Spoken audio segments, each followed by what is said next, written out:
وإنا إليه راجعون ومالنتي وغريودي ee godka uu galay xaliyigii geesigii aqoon-yahankii rabbi naxariistii jannaha ka waraabiyay qarankan jamhuuriyadda Soomaaliland didibada u taagay marxuum maxamed xaaji ibraahim cigaal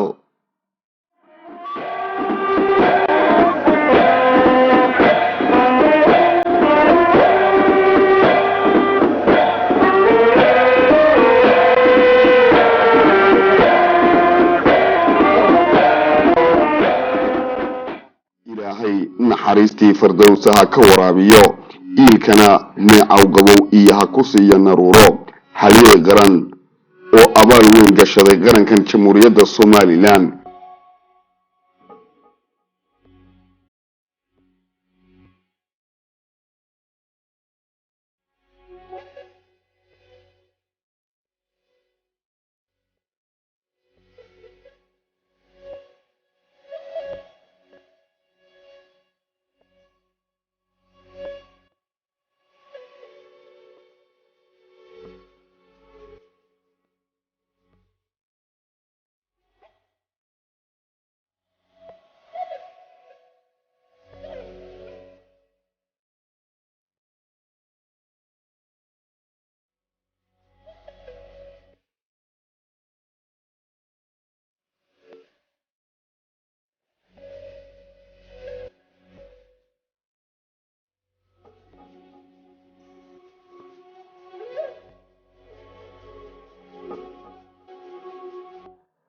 waxaan halkan idinku soo gudbin doonaa barnaamij kooban oo ka hadlaya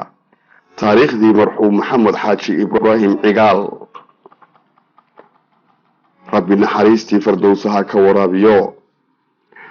marxuum maxamed xaaji ibraahim cigaal wuxuu ku dhashay magaalada Oodweyne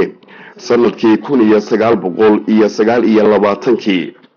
barbaarintii noloshiisa iyo heerarkii waxbarasho ee malcaamad quraan dugsi hoose dhexe ilaa dugsi sare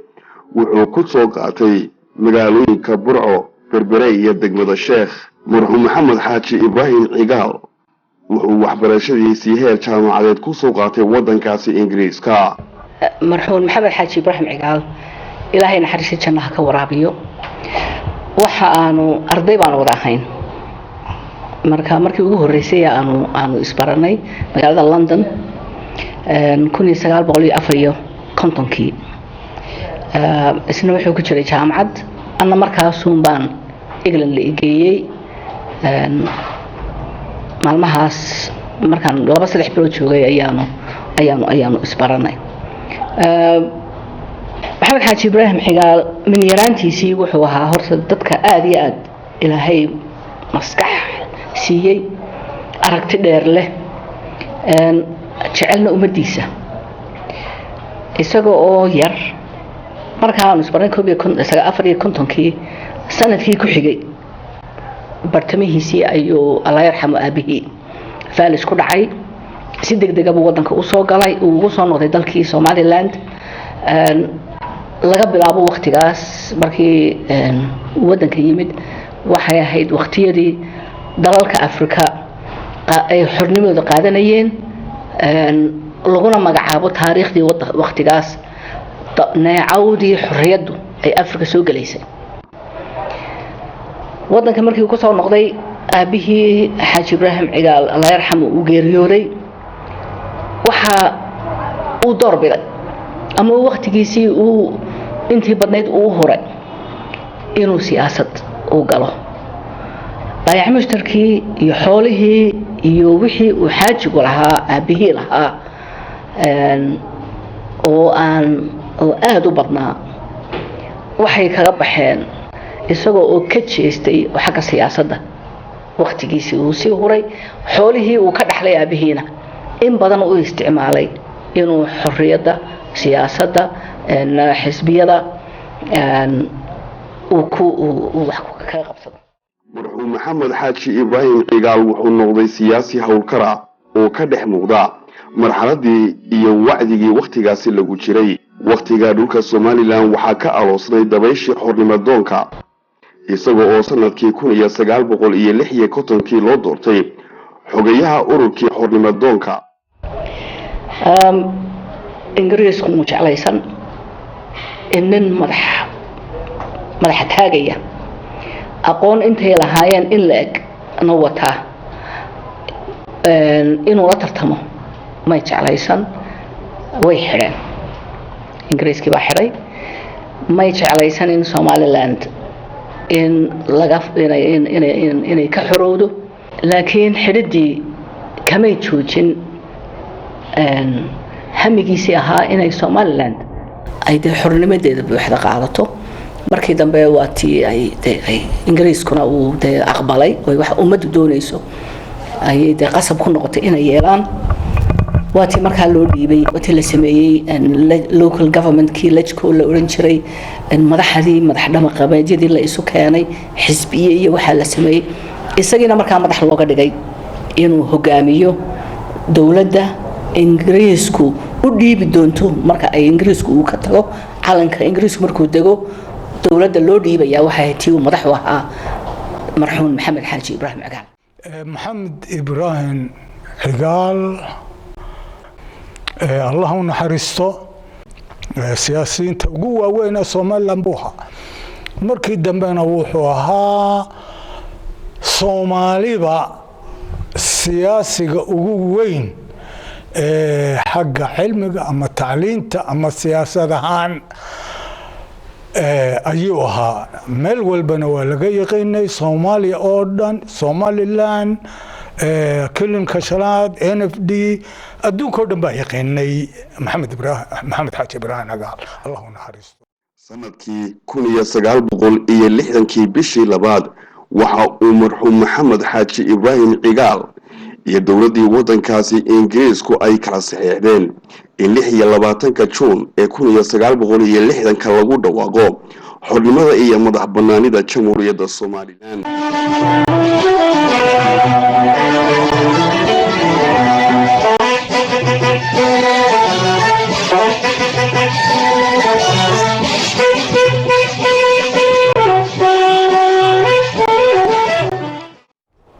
taas waxay ka dhigtay inuu noqdo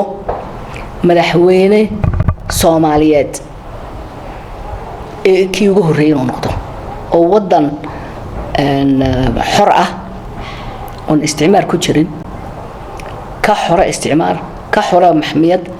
inuu madax noqdo markaa madaxweynihii ugu horeeyay ee Somaliland kowdii bishii Juulaay 1960kii goboladii koonfureed waxay xorriyadoodii ka qaateen wadankii Talyaaniga sidoo kale waxa halkaasi ku midoobay Somaliland iyo koonfurta Soomaaliya waxaana sidaasi ku dhalatay jamhuuriyaddii Soomaaliya Ibraahim Cigaal markii la israacidii taariikhdaas way qoran tahay sidii la isu raacay عدي هندستي عدي كسوهر جدستي عدي ترى إنه شراه بصنّه محمد حاج إبراهيم عقال بوها ينانكو نكو دقنا هرت اللي حبلوضا إنه يصبرانه أنوات اللي جاي الواي نحن فيها الضبع برجع سعد قلت ومرانت الله أومي إن Somali هاي هيدين كل جد من اللي يسوق جيو برجع سي أي أبو بنت لكن مع الأسف inta laga fariistay oo la yiri sidee bay ku iman kartaa waxay siyaasiga markii aad arrin siyaasiga marka aad doonto inaad fuliso cadifadiyo siyaasaan doonaya kuma fuli karo waa in loo dhigaa takhdiid bilaan loo dhigaa wala sidee buu ku iman karaa raayigii annagu markaa 60kii iyadoo aan wax takhdiid oo badan oo la dhigay aan jirin dadkii aanu xagga ugu tagnayna kulligii aan sidii annagu bil ijmaacan uga wada raali ahayn israac ama ugu wada haraadanayn aan loogu wada haraadanayn ayaa la israacay wati la israacay shuruud aan la isku raacay sida ay tahay la isku raacay wata maanta farta weli la qaniisan yahay khasaaraha maanta taagan ee uu geystay wala wada garanayaa ka uu weli u geysanayo Soomaaliya aynu jaarkanaayna waata muuqata burburka ay ka soo kaban la yihiin maamul xumadaas aan ku celinayaa kelmadaasi maamul xumadii dalkii uu Talyaanigu isticmaalsan jiray ee inaguna markaynu raacnay aynu la heshiin kar weynay ee aynu qaadan kar weynay وتاولي صوماليا كتاغن iyagina ay heshiin ka leeyihiin ay si burburayaan ay gobol u si burburayaan shaqadiisa sidoo u shaqayn jiray sidoo adduunka magaciisa u yeelay sidoo adduunka ula macaamiloon jiray sidoo markii aynu israacanay reer koonfur sidii uu ula macaamiloon jiray ilaa uu ka gaadhay prime minister waxaanu ahaa nin wadaniya oo wadankiisa jecel wuxuu doonayay oo uu aad isugu taxallujiyay shanta Soomaaliyeed inay israacaan kaligeena markaa mu ahayn Djibouti ragii markaa siyaasiyiinta waaweyn ahaa Maxamuud Xarbi oo kale qoladan reer koonfurka kuwii markaa ahaa حقاً محي هيتوي كلن كشناد سلطان مقتل أو كله NFD نيلودن شري خليف أو كله وحال الدنيا شنت صومالية سيدي اللي سووا من لها هل دولة دون آد بو يسوي تحلتشي آد بو يسوي تحلتشي ninkii doonayay inuu shanta Soomaali sokeeno oo Soomaali oo dham israacdo oo adduunka ka mid noqoto oo isagu wuxuu ku riyoonayay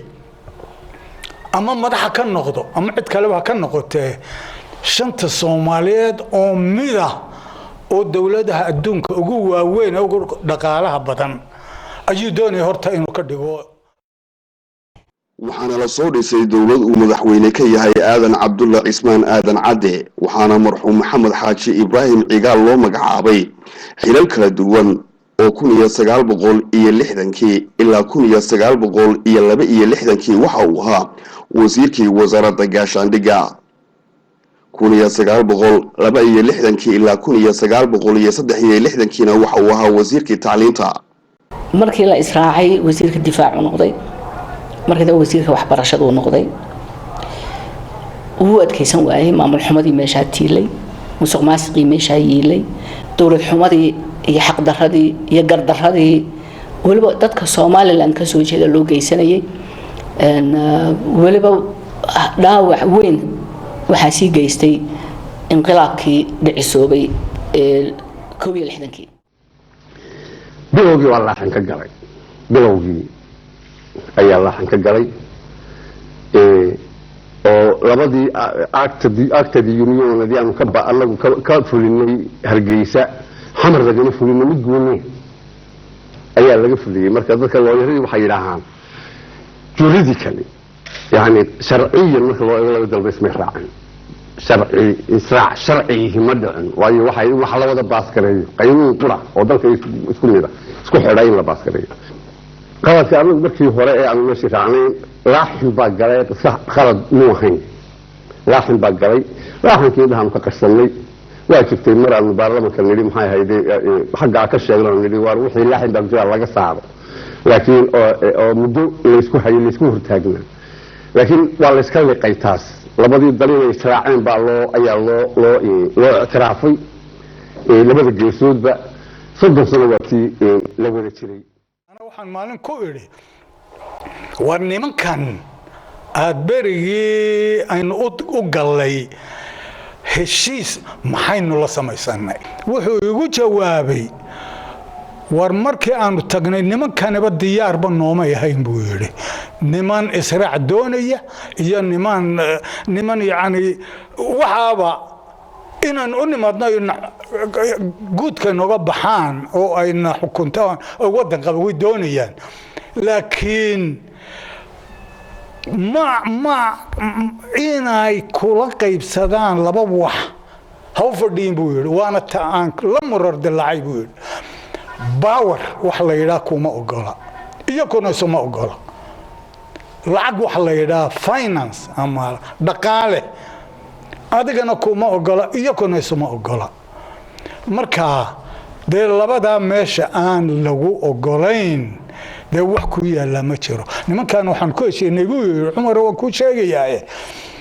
markii ugu horeysay ee aan isu nimi de waxaan soo warta daayno magac la baxno intaanu bal wax kala gelin aynu magac la baxano marka waxay dhadee Soomaaliland lama bixi karo ana waxa dhadee Soomaaliya lama bixi karo marka labadii magac waan iska tuuray buu igu yeedhay waxaan la baxnay buu Somali Republic deetaanba waan maqlo waraaqaha dawladda ka soo baxa baasaboorada gidi Somali Republic ba ku wadatilay oo marka cadaadiskii loo geysanay dadka Somaliland la sii xoojiyay markii wad kaysan waayay waa kii istiqaal dhiibay isagoo markaa mucaarada oo aan dawladda ku jirin Soomaaliya ayaanu anagu haddana dib ayaanu markaasaanu isguursanay marka mucaarad buu maxamed bishii April bishaan ku jirno imka dhamaadka ah 1963 ayaanu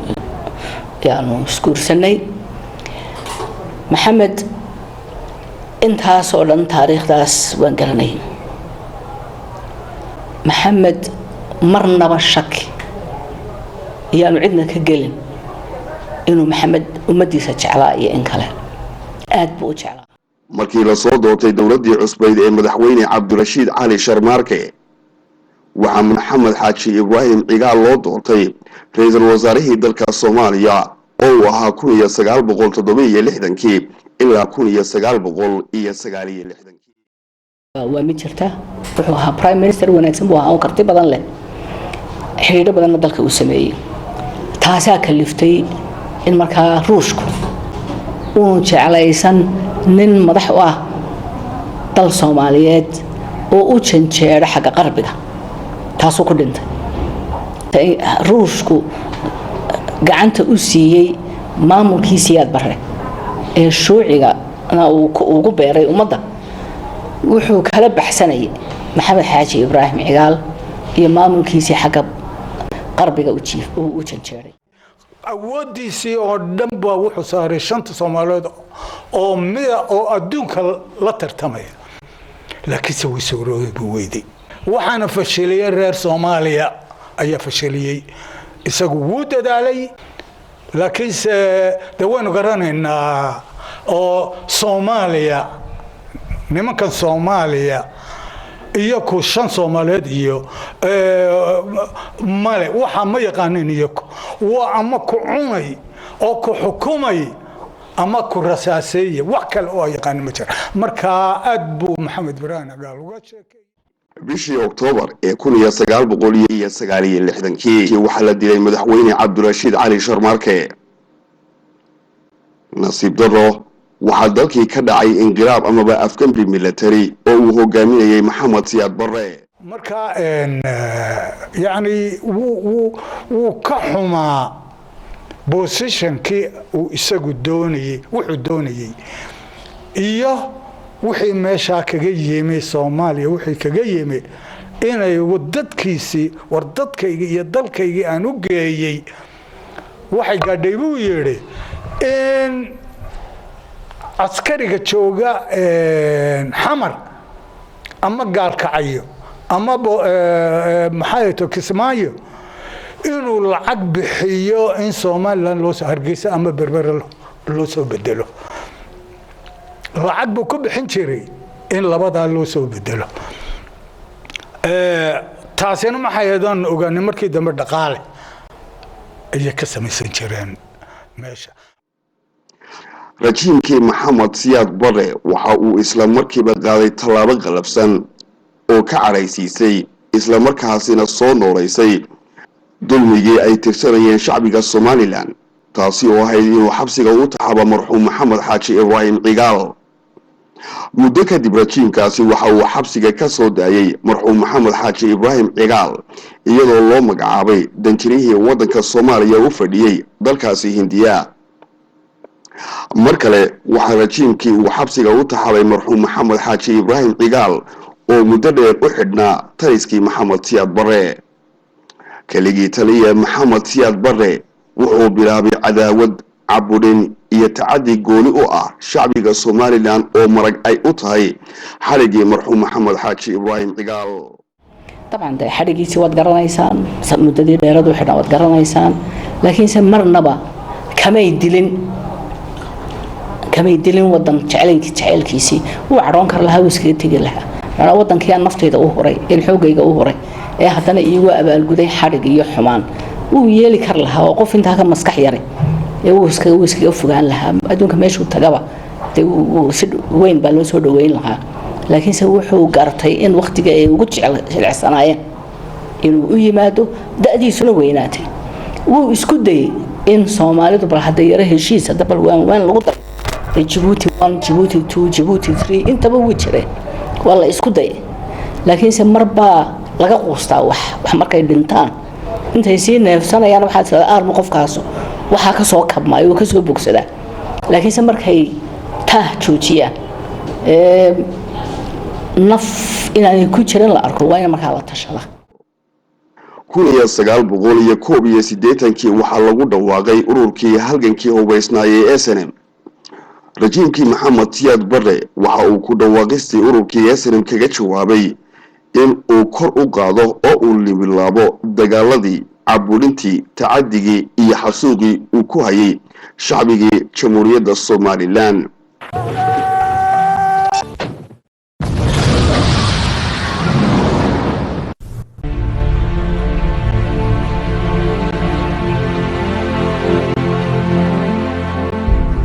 dambe de waxaan dhaceen reer Soomaaliya ay wixii oo dhan baabi'iyeen isagii inqalaabeen wadankii ay qabsadeen military ahaan ku qabsadeen horta waa isku mid ama military ahaado in siyaad ahaado reer koonfur waa isku mid waqooyi meeshay ka taagan yihiin ama Soomaaliya meeshay ka taagan yihiin marka isagu markii dambe ee ay sida xun inoo galeen wuu ka calaacali jiray wuu ka xumaan jiray warma wixii aanu doonayno Soomaaliya salaha gaadhsi ayaa waxay noogu abaalgudeen reer Soomaaliya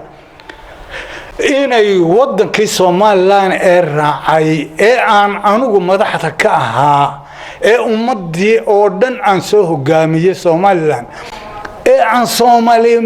mid ka dhigi lahayn inay noogu abaalgudeen madaafiic iyo wax adduunka wixii ay haysteen inay Soomaaliland ku baabi'iyeen aad buu uga calaacali jiray aad buu uga xumaan jiray يعني waxaan ku leeyahay muradilaac ayuhaas ila wadankan uu baabay waxay ku rideen baha la yiraahdo cluster bomb oo meesha ku ridaan loo sameeyay inaanu dhulka gelin cluster bomb ma galo dhulka markuu inta uu jiro firdha ilaa 500 oo mitir gees walba wax dad iyo xoolo waxa yaalo oo dhan jooga oo dhan buu baabi'iyaa ka weeyanka ku ridi jireen wadanka خصوصا انتي وافوين بوكا كما لها وحي بس اوبريشن ها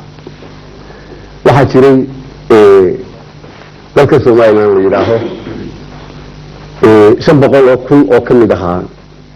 ayaa carro marka azal xabash kaamin cayreed ku jira dadka cayr ka dhigeen ma hayna waa dadkii halgeysa dhisay ee burcad dhisay ee argaabo dhisay ee hodanka ahaa weey oo la eriyay naftooda la cararay ilaa maxay East Africa Europe meel kastaba North America oo dhan meel walba dad caymada ayaa jooga oo wadankan ka cararay markii uu aasay meydkii ahaa Israaciil Somaliland iyo Soomaaliya inay dhimatay markaas ayaa la aasay oo uu markaa xoogiisii يتالكيسي وصار دبوديسك هذا Somaliland ee uu dhashay jabhadii SNM oo maanka ku haysa tacadiyada joogtada ah ee lagu hayo ubadka iyo dhalaanka birimageydada ah ee aan waxba galabsan ayaa waxay dagaal toos ah la galeen rajiimkii Maxamed Siyaad Barre aynu haray markaa waxaan waa magaalooyinkii waaweynaa dekedihii eeriboradii iyo wadooyinkii laamiyada ahaa inta inoo hadhay waa inta waxaan waa dhamaystirkii Allahu akbar Allahu akbar Ilaahay ku saynati وقلنا هذا إلهي تلوم على قصة هذا جودها إنه يسوق تجينا وأن كانوا قاعدين إنه يوكر جودها إنه يسوق شوينا جودها هي إنه يسوق شوينا يسوق دعي بابور كشاكي حين كشاكي ثلاث كسيات برا أيوتين أو يسوق دعي نقار كنا يقدمين مركز مجاهدين تبع سنة عاق سنة أرجعني وحضرك سام بابور شيفا أو أقدمين عيد ماذا حريق دقائق الثانية سوماليات السنة مجاهد عرب دعاء علمي أي أبكون وقي الله أكبر عبد الرحمن حشر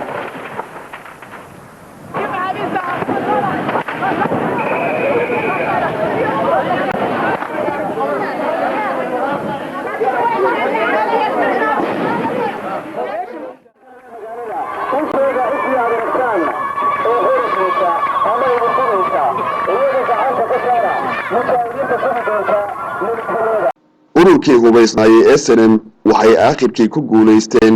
in ay tirtiraan islamarkaasina ay afgambiyaan rajiimkii maxamed siyaad barre sidaasina waxaa ku dhalatay jamhuuriyadda Soomaaliland oo 18 May ee 1991 lagaga dhawaaqay magaalada Burco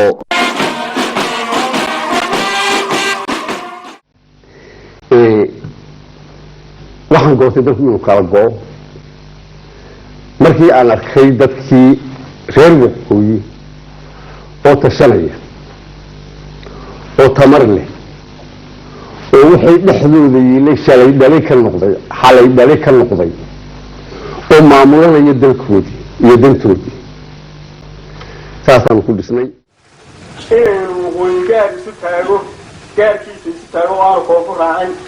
oo aynu teena kala farqad baxno oo tijaabino teena waqooyi gaar isu taago waa la farxaqada raakooda innagoo ku dhaqana shareecada islaamka ee ilaahay inoogu talagalay kownkan markuu ina dhigay isagu uu inagu abuuray inaynu ku dhaqanno oo masaalixeenu cid ka taqaana ilaahay jirin uu ugu talagalay inaynu taa qaadanno ayaa iyadana la isla gartay qodobka saddexaad wuxuu ahaa in la sugo nabadgelyada waqooyi taas waxa weeye oon muran ku jirin in baahida koowaad badda ay tahay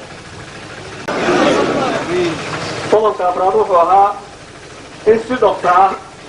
loo dhisay dowlad waqooyi oo loogu dhawaaqo iyadana waxaa la codsanayaa oo madaxda ururka laga codsanayaa in si dhaqso ah dowlad loogu dhawaaqo waqooyi taasina qodobka afraad weeye qodobka shanaad waxa weeye in golayaasha ururka iyo dowladdaba si cadaalad ah loogu qaybiyo beelaha waqooyi degan Allahu akbar qodobka lixaad waxa weeye in gobolka Sanaag nabadgelyadiisa si gaar ah wax looga qabto oo loo saaro guddi gaar ah taa waxaa keenay waxaa laga warramay ama se laga cawda arashooyin badan laga soo jeediyey shirkii in Sanaag weli ay ka jiraan dhibaatooyin nabadgelyo la'aan shirka Burco wuxuu ahaa shirkii ugu muhiimsanaa ee isku keena labadii dhinac iska soo horjeeday beelihii ka kala socday iyo ururkii SNM hogaaminaya halkankii intaba meel isugu keenay waxaa shirkii muddiga u ahaa Somaliland ee ugu muhiimsanaa buu ka mid ahaa shirka Burco waayo waa shirkii la isla gaadhay ama la wada qaatay in gooni isutaagii Somaliland lagu dhawaaqo 18 May 1991 marka halkaa lagu dhawaaqay yaa la isweydiiyey maxaynu samaysanaa ee maamula waxaa ku xiga executive-kii oo nin president loo doortay oo isaguna dowlad dhisay oo isaguna wixii maxay ahayd tanfiidiya wadaya waxaana halkaasi madaxweyne loogu soo doortay Cabdiraxmaan Axmed Cali Tuur dowlad baa halkaa laga dhisay Cabdiraxmaan Axmed Cali Allah uu naxariistay oo gudoomiye SNM ahaa uu ka yahay madaxweyne xasan ciise jaamacna gudoomiye ku-xigeenka SNM buu ahaa madaxweyne ku-xigeenka loo doortay dowladna xukuumadna halkaa laga dhisay runtii dowladdii cabdiraxmaan axmed cali waxba may hagran laakiin duruuftii waa u asbixi weyday in muxuu ahaa ay dib u heshiisiintiina dhammaystirto waa u asbixi weyday duruuftii in hubkii